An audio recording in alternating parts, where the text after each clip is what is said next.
رجب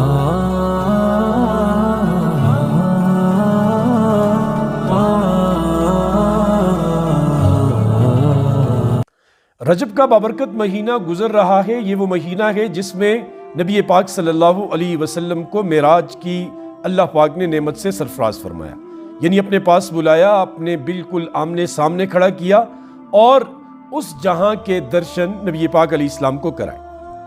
اب یہاں دو باتیں سمجھنے کے لائق ہیں۔ ایک یہ کہ یہ جو معراج کا سفر ہوا تھا یہ روحانی تھا یا جسمانی تھا؟ دوسرا یہ کہ یہ سفر کہاں سے کہاں تک ہوا، اس میں کیا کچھ اللہ پاک کی طرف سے عنایات رہی۔ پہلی بات ذہن میں رکھیے گا کہ یہ سفر جو شب معراج کا تھا یہ سفر جسمانی تھا، یہ صرف روحانی سفر نہیں تھا۔ یعنی بعض لوگ کہتے ہیں کہ یہ حالت نیند میں ہوا، تو حالت نیند میں تو انسان عام لوگ بھی خواب دیکھتے ہیں، بہت کچھ دیکھتے ہیں۔ یہ حضور کا معجزہ ہے کہ اللہ پاک نے اس کو قرآن کے اندر ذکر کیا اور حضور صلی اللہ علیہ وسلم اپنے جسم اور روح سمیت عرش معلیٰ تک تشریف لے گئے۔ دوسری بات کہ یہ سفر کہاں سے کہاں تک ہوا، کیسے ہوا۔ مکہ میں آپ کو علم ہے کہ نبی پاک صلی اللہ علیہ وسلم کو اذیتیں دی گئی، جسمانی بھی روحانی بھی۔ یعنی حضور فرماتے ہیں جتنی اذیت مجھے دی گئی اتنی کسی کو نہیں دی گئی، جتنا مجھے ستایا گیا اتنا مجھ سے پہلے کسی کو نہیں ستایا گیا۔ اپنوں نے، بالکل گھر کے لوگوں نے حضور علیہ السلام کو بڑی اذیتوں سے دوچار کیا۔ حضور کو ایک دن سخت پریشانی کا سامنا تھا، آپ اسی مشکلات پریشانی میں اپنی چچزاد بن حضرت ام ہانی کے گھر تشریف لے گئے۔ آپ وہاں تھے کہ حضرت جبرائیل علیہ السلام تشریف لائے اور ان کے ساتھ 50,000 فرشتے تھے، حضرت میکائیل علیہ السلام اور اسرافیل علیہ السلام بھی ہمراہ تھے، اور جنت کی سواری بھی ساتھ براق لے کر آئے اور عرض کی کہ یوں اللہ پاک آپ کو اپنے پاس بلا رہے ہیں۔ تو وہاں سے نبی پاک صلی اللہ علیہ وسلم کا سفر شروع ہوا۔ پہلا سفر حرم سے مسجد اقصیٰ تھا، وہاں آپ تشریف لے گئے اور وہاں سارے انبیاء علیہ السلام موجود تھے۔ ان کی امامت کروائی نبی پاک صلی اللہ علیہ وسلم نے۔ امامت کروانے کے بعد پھر آپ براق پر سوار ہوئے اور وہاں مسجد اقصیٰ سے سفر شروع ہوا آسمانوں کا۔ یعنی آپ پہلے آسمان پر گئے، دوسرے آسمان پر گئے، تیسرے آسمان پر اور 7ویں آسمان تک آپ تشریف لے گئے۔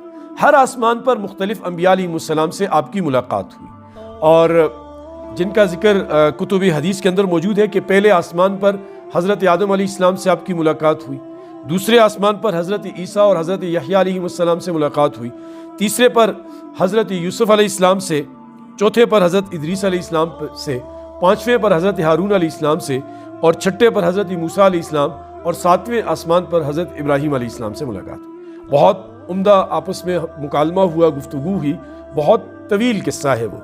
وہاں سے جب آپ سدرۃ المنتہا تشریف لے گئے وہاں تک، تو جبرائیل امین وہاں آگے جانے سے ہاتھ انہوں نے کھڑے کر دیے کہ یا رسول اللہ، یہاں سے آگے اگر میں ایک قدم بھی بڑھاؤں گا تو تجلیات کی اور جو وہاں کثرت ہے اس سے میرے پر جل جائیں گے، جل کر بھسم ہو جاؤں گا۔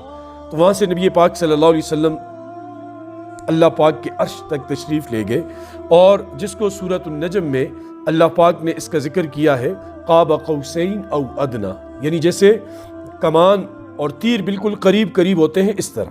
یہاں علماء کی دو رائے ہیں کہ اللہ پاک کا دیدار کیا یا نہیں کیا۔ بعض کہتے ہیں کہ دیدار نہیں کیا، اور بعض کہتے ہیں کہ دیدار کیا ہے۔ مجھے لگتا ہے جہاں تک میں جن روایات کو میں نے پڑھا، سمجھا، دیکھا، تو جبرائیل علیہ السلام کا دیدار ایسی چیز نہیں تھی، اتنی بڑی نعمت کوئی نہیں تھی کہ جس کو اللہ پاک قرآن میں یوں ذکر کرتے فخر کے طور پہ، تفاخر کے طور پر۔ تو اس کا مطلب یہ ہے کہ اللہ پاک کا دیدار انہیں حاصل ہوا۔ رہی بات یہ کہ دنیا میں انسانی آنکھ میں وہ طاقت ہی نہیں کہ اللہ کا دیدار کر سکے، لیکن وہ تو دنیا میں نا، حضور تو اس دنیا سے بلند و بالا تھے، وہ تو عرش معلیٰ پر تھے، وہاں اللہ پاک نے ان قوتوں سے آپ کو سرفراز فرمایا ہوگا کہ جنس کی وجہ سے آپ کے اندر وہ روحانی قوت پیدا ہوئی، اور آپ نے وہ اللہ پاک کو ان کی تجلیات سمیت اللہ تبارک و تعالیٰ کا دیدار کیا۔ پھر وہاں جنت اور جہنم کے مناظر دیکھے، وہ سود خوروں کی حالت دیکھی، زناکاروں کی حالت دیکھی، بد کرداروں کی حالت دیکھی، وہ ساری چیزیں اس سفر کے دوران۔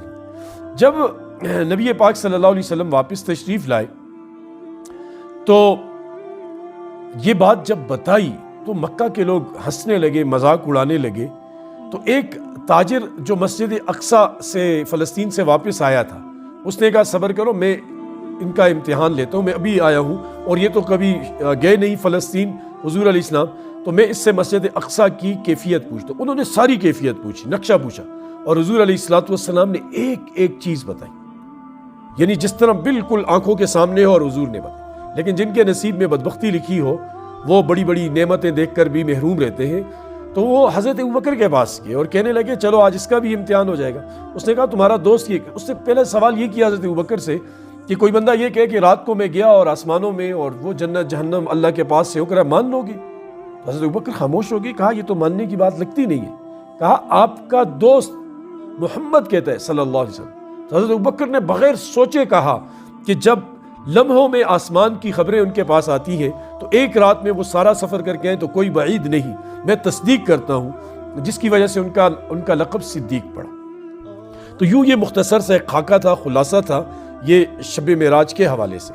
اب شب معراج میں کوئی خاص عبادت ہے یا نہیں ہے، اس رات عبادت کا، تو اس میں علماء کی دو رائے ہیں، اہل سنت والجماعت کی۔ ایک بڑا طبقہ یہ کہتا ہے کہ اس رات عبادت کرنا چونکہ ثابت نہیں، شب معراج کے بعد 12 سال اسلام کا عرصہ رہا ہے اور صحابہ اکرام سے کوئی عبادت اس کی منقول نہیں، تو وہ اس عبادت کی سرے سے نفی کرتے ہیں۔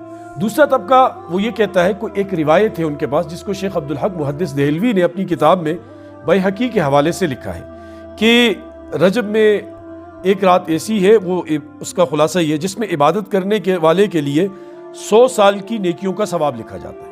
ایک رات عبادت کرنے کے لیے 100 سال کی نیکیوں کا، اور اس کی ترتیب انہوں نے یہ بتائی ہے کہ یہ رجب کی 27ویں رات ہے، شب معراج جسے کہتے ہیں۔ اس رات 12 رکعت نوافل اس طرح ادا کرے کہ ہر رکعت میں سورہ فاتحہ کے بعد تیسرا کلمہ 100 بار، استغفار 100 بار اور درود شریف 100 بار پڑھے، اس کے بعد دعا مانگے، دن کو روزہ رکھے تو 100 سال کی عبادت کا ثواب۔ یہ ان کا نقطہ نظر ہے، اور دوسرا طبقہ اس کو ضعیف کہلاتا ہے۔ بہرحال اگر اس کے اندر کوئی لازمی سمجھ کر عبادت کرے تو شاید اس کی گنجائش نہیں بنے گی، اور اس کا وہ دوسرا طبقہ بھی اس کا قائل نہیں ہے۔ تو یہ دونوں آراء آپ کے سامنے ہیں، اور واضح کر کے میں نے آپ کے سامنے یہ بات رکھ دی ہے، اب آپ خود ہی فیصلہ کر سکتے ہیں۔ یعنی علماء دیوبند میں اکثریت، کچھ علماء دیوبند کا طبقہ بھی اس رات کی عبادت کا قائل ہے، لیکن اکثریت اس رات کی عبادت کو وہ غیر منقول سمجھتی ہے کہ یہ ثابت نہیں ہے، اور علماء بریلوی وہ تمام کے تمام اس رات کو یوں عبادت کرنے کو بہتر سمجھتے ہیں۔